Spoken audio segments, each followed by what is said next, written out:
বড়লোকিদের বড়লোকি কাজ কারবার, এই জন্য আমরা কমলার জুস খাই। তোমরা খাবা? এত টাকা নিয়ে কি করো বিছনার উপরে?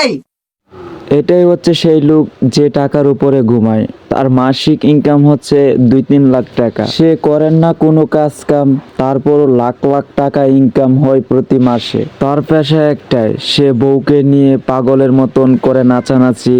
এমনকি সে প্রতি মাসে একটা করে লিঙ্ক ভাইরাল করে।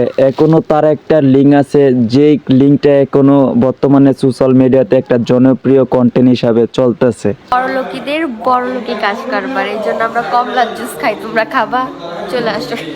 এই মেয়েটি জুস বিক্রি করে অনেক জনপ্রিয় হয়ে গেছে। এমনকি তার জুস ছেলেরা যদি রাতের বেলা না খায় এবং তাকে যদি না দেখে তাহলে ঘুমাতেই পারে না। আগে এই মেয়েটা অনেক গরিব ছিল, এখন বর্তমানে এই মেয়েটা অনেক বড় লোক হয়ে গেছে, তাই ছেলেদেরকে ফ্রিতে জুস খাওয়ায়।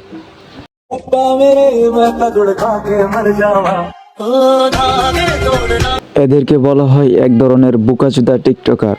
এরা এরকম ভাবে নিজের কাপড় চোপড় চেঞ্জ করতে পারে যা কিনা শয়তানও চেঞ্জ করতে পারে না। আবার এরকম ভাবে সাজাগোজা করে নিজেকে পরি দাবি করে।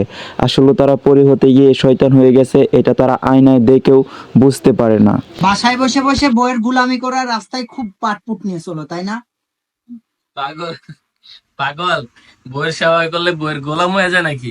আমার বউ অসুস্থ, আমি সেবা করবো না, তা কে করবে? এটা হচ্ছে ইসলামের দৃষ্টিতে সবচেয়ে সুন্দর একটা মুহূর্ত, যে হাজবেন্ড স্ত্রী। এরা হচ্ছে বোকাচোদা, আর এদের কথায় কেউ কান দিবেন না। এরা বউকে নিয়ে ব্যবসা করে, এমনকি নিজের সন্তানকেও নিয়ে ব্যবসা করতে পারে। এখন তার পেটে সন্তান, না জানি কার সন্তান এটা, এমনকি তার সন্তান হিসাবে দাবি করতেছে।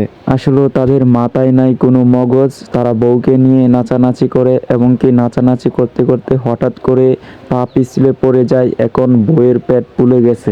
এখন পাবলিককে এসে বুঝাইতেছে তার বউয়ের পেটে বাচ্চা, তার বউয়ের বাচ্চা হবে কিছুদিন পরে। আসলে এই বাচ্চাটা কার এখনো বৈজ্ঞানিকরা গবেষণা করতেছে, এখনো সঠিক সিদ্ধান্ত পাওয়া যায় না। আসলে যাদের মাথায় নাই মগজ তারা কি বলে বুঝতে পারে না। আর এইসব কথায় আপনারা কান দিবেন না। সবাই ভালো থাকবেন, আল্লাহ হাফেজ, সুস্থ থাকবেন।